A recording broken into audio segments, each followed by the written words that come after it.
A Rússia começou a primavera com grandes planos: uma ofensiva massiva, o colapso do Donbás.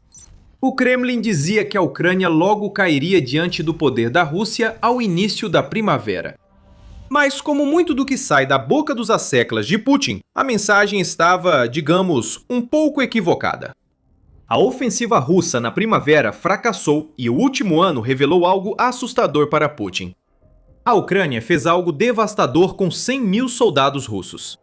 Uma nova tática brilhante está em ação e colocou o exército de Putin à beira da morte.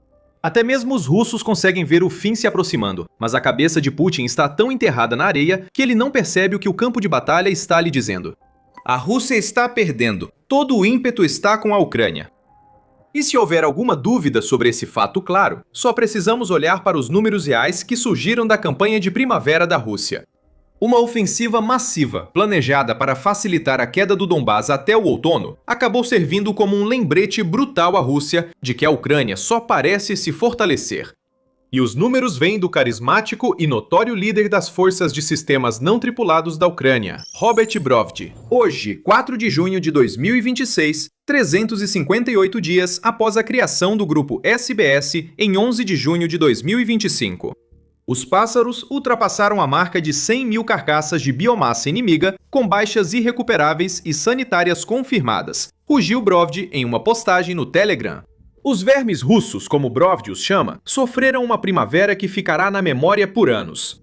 O número de soldados que a Ucrânia eliminou em um ano é ainda mais humilhante ao ser comparado ao tamanho da força que Putin julgava necessária para tomar toda a Ucrânia.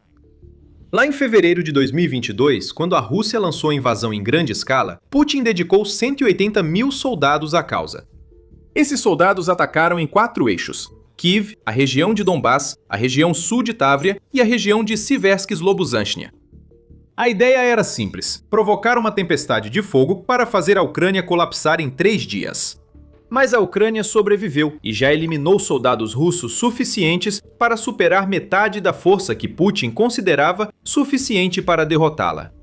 Isso é uma vergonha. Uma clara acusação do fracasso completo de Putin em corresponder à imagem de grande estrategista militar que ele criou para si mesmo. Mas, mais do que tudo isso, o que a Ucrânia conseguiu na primavera de 2026 é um mérito do brilhantismo tático do país, pois pegou uma arma que definiu a guerra da Ucrânia e a transformou no verdadeiro fator decisivo que Putin nunca esperou. As coisas estão começando a mudar na Ucrânia. Mas antes de explicar o motivo, que tal mais alguns números?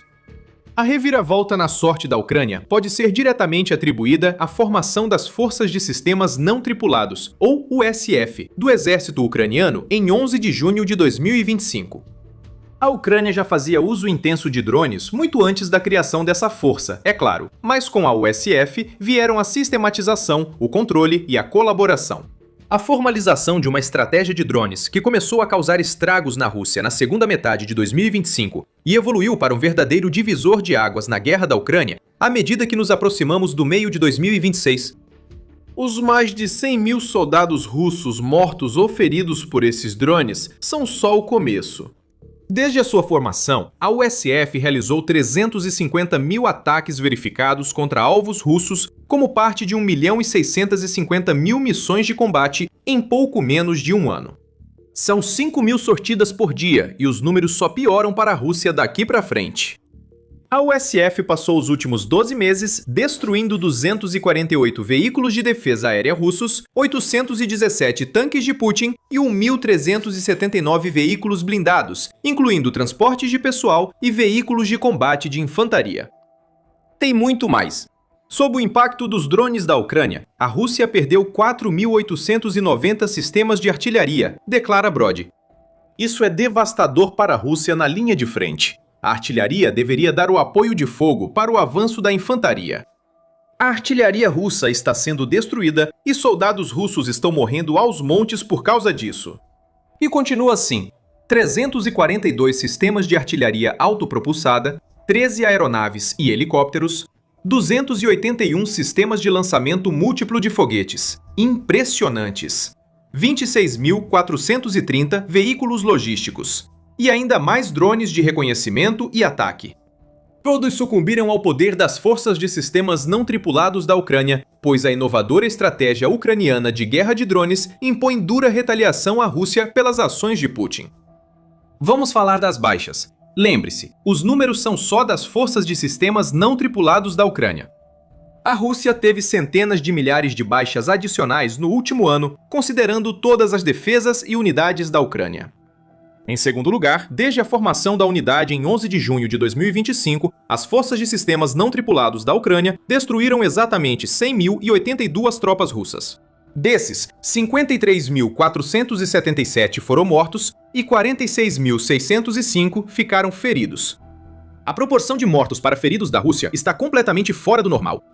O Instituto Depuy destacou isso em um estudo sobre guerras do século XX envolvendo as Forças Armadas dos Estados Unidos. No geral, a proporção de mortos para feridos sempre favoreceu o número de feridos em relação aos mortos. Na Primeira Guerra Mundial, havia 3,83 feridos para cada soldado morto. Na Segunda Guerra Mundial, foram 2,41 feridos para cada morto. A Guerra da Coreia teve uma proporção de 2,8, a Guerra do Vietnã foi de 3,14 e a Guerra do Afeganistão foi de 9,98. Todos feridos para cada morte. Mesmo assim, a Rússia tem mais mortos que feridos, o que é catastrófico. Isso mostra que a Ucrânia virou uma máquina de matar mais eficiente do que Putin imaginava ao lançar seu plano de destruir o país em 3 dias, em fevereiro de 2022. Os números das forças de sistemas não tripulados da Ucrânia não são especulação. Cada número que Brod relata vem do sistema Delta da Ucrânia. Tudo é rastreado e verificado, com evidências no sistema. Basta a Ucrânia somar os dados para ver que um ano de operações das forças de sistemas não tripulados da Ucrânia devastou a Rússia. Para os próximos 12 meses, as forças de sistemas não tripulados da Ucrânia têm uma nova meta: 200.000 baixas, o dobro do primeiro ano. Vamos voltar à ofensiva da primavera. Os números impressionantes das forças de sistemas não tripulados da Ucrânia se encaixam perfeitamente em um período de 3 meses em que a Rússia perdeu uma quantidade enorme de soldados por muito pouco ganho. Segundo a mídia United 24, a ofensiva russa na primavera custou quase 100.000 soldados, muitos abatidos por drones das forças de sistemas não tripulados da Ucrânia. Entre março e abril, o veículo afirma que a Rússia ocupou cerca de 300 km² da Ucrânia. O período entre fevereiro e março viu a Ucrânia libertar entre 400 e 500 km², o que sugere que a situação no terreno agora está praticamente estagnada para a Rússia. A avaliação é baseada em dados do Instituto para o Estudo da Guerra, ISW.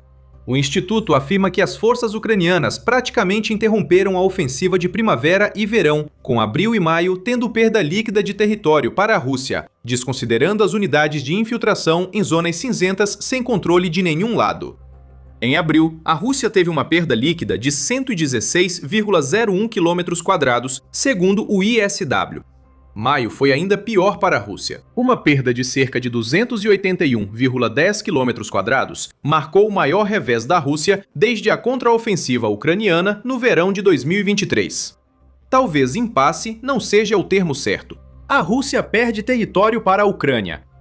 A primavera foi um fracasso para a Rússia, e o verão também não promete melhora, já que as forças de sistemas não tripulados da Ucrânia aumentam os ataques. Se as forças de sistemas não tripulados da Ucrânia alcançarem as baixas mensais necessárias para chegar a 200.000 em um ano, o exército russo, já à beira do colapso, será definitivamente derrotado. Relatórios recentes indicam que ataques de longo alcance da Rússia à população civil da Ucrânia aumentaram à medida que as forças de Putin fracassam no campo de batalha. Era para ser uma demonstração da força aérea russa, mas não é. Esses ataques intensificados aos centros populacionais da Ucrânia são o último suspiro de uma ofensiva russa já desmoronada. A Rússia está fazendo coisas como enviar 1.500 drones para Kiev e os territórios ao redor em um único dia, porque está desesperada. A quantidade de drones faz parecer que a Rússia lidera no campo de batalha. Os dados das forças de sistemas não tripulados da Ucrânia mostram o contrário. Além disso, mostram uma evolução na estratégia da Ucrânia que a Rússia não consegue enfrentar. Essa evolução mudou tudo na guerra na Ucrânia. Mas antes disso, uma observação. Este é The Military Show. Se você está gostando do canal, agora é o momento perfeito para se inscrever e nunca perder um dos nossos vídeos. Então, as táticas da Ucrânia evoluíram. Quais são elas? Dissemos anteriormente que os drones têm desempenhado um papel fundamental na estratégia da Ucrânia há anos. Os dados das forças de sistemas não tripulados da Ucrânia mostram que, antes, unidades ucranianas atingiam a Rússia com drones sem coordenação real, mas agora há uma campanha sistemática liderada pelas forças de sistemas não tripulados, levando o uso da robótica ao campo de batalha. A maré está virando na Ucrânia porque o exército de robôs que o país passou anos construindo agora é maior e mais organizado do que nunca. A Ucrânia lidera mundialmente em tecnologia de drones militares. The Observer afirma que o país fabrica ao menos 4 milhões de drones por ano. Esse número deve crescer. Em janeiro, a Euromaidan Press informou que a Ucrânia pretende construir 7 milhões de drones em 2026. Hoje, drones causam cerca de 80% das baixas nos dois lados do conflito, mas a Ucrânia se destaca nesse aspecto da guerra. Como? A expansão das zonas de morte. As zonas de morte da Ucrânia não são novidade na guerra de 2026. Existem há muito, embora tenham mudado bastante desde a formação da USF. Antes, as zonas de morte cobriam 10 a 20 quilômetros além da linha de frente, alcançando as zonas cinzentas atrás. A ideia era simples, fazer da própria ideia de ir para a linha de frente algo letal para os soldados russos. A Ucrânia, com suas zonas de morte, elimina milhares de fantoches de Putin e centenas de equipamentos antes que possam ameaçar as fortificações da linha de frente. Já era uma estratégia brilhante. Agora foi turbinada. O problema da Rússia é que as zonas de morte aumentaram como nunca. Uma nova geração de drones de médio alcance transformou o que antes eram zonas que se estendiam por uma dúzia de quilômetros em áreas que agora cobrem enormes porções da retaguarda russa. Isso ocorre em todos os lugares. Em Luhansk, drones ucranianos controlam os céus, segundo o terceiro corpo de exército da Ucrânia. Esses drones sobrevoam áreas ocupadas pela Rússia, porque as forças de Putin não conseguem conter o avanço da Ucrânia. Em Donetsk, drones ucranianos conquistaram controle de fogo sobre o aeroporto de Donetsk, usado pela Rússia como centro logístico e como base de lançamento e armazenamento de drones para apoiar operações nos territórios ocupados.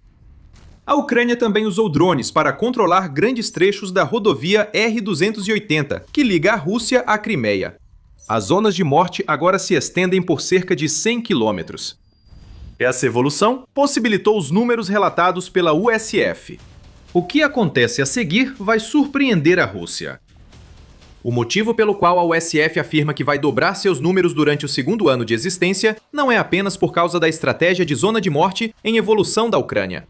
Há mais, os dados são tão essenciais para o sucesso da Ucrânia quanto os drones, pois as forças ucranianas superam a Rússia no nível e na qualidade da inteligência de campo que coletam.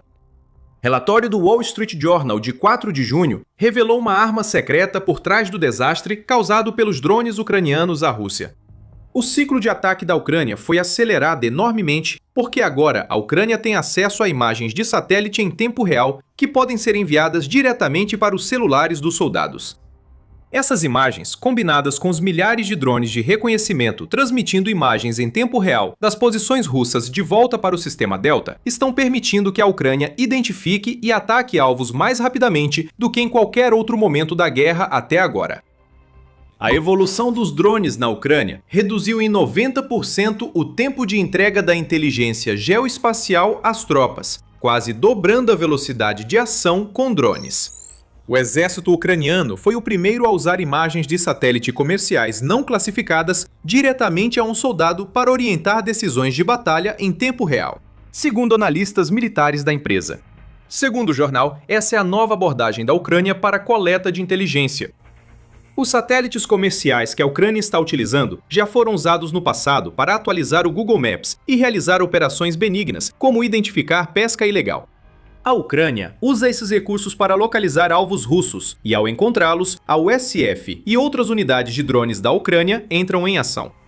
Isso não é uma mudança sutil no campo de batalha. É uma reescrita completa das regras da guerra com drones. É estranho afirmar isso, já que a guerra na Ucrânia deu origem a um novo tipo de guerra robótica ainda inédito.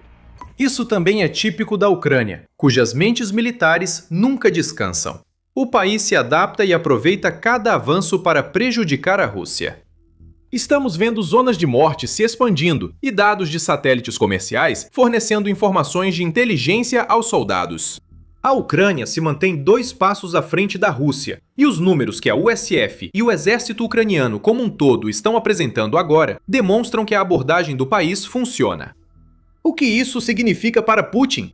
O líder russo perde o controle da guerra na Ucrânia em um momento crucial. Não são só as tropas morrendo às dezenas de milhares e equipamentos destruídos na retaguarda ocupada. Na Rússia, drones ucranianos já atingem São Petersburgo facilmente, inclusive na véspera do Davos russo, evento que Putin usa para mostrar a força econômica do país. Antes desse fracasso das defesas russas, Putin teve que reduzir tanto o desfile do Dia da Vitória em Moscou que não contou com nenhum equipamento militar russo. Isso ocorreu porque a Rússia temia que drones ucranianos atingissem o equipamento durante o desfile. Os drones da Ucrânia estão atingindo mais fundo e com mais força do que nunca, e a intensidade das campanhas na linha de frente e nas zonas de morte não está diminuindo. Mais uma vez, é evolução. A Ucrânia continua desenvolvendo drones mais fortes e avançados, e está mais organizada do que nunca na forma como utiliza esses drones.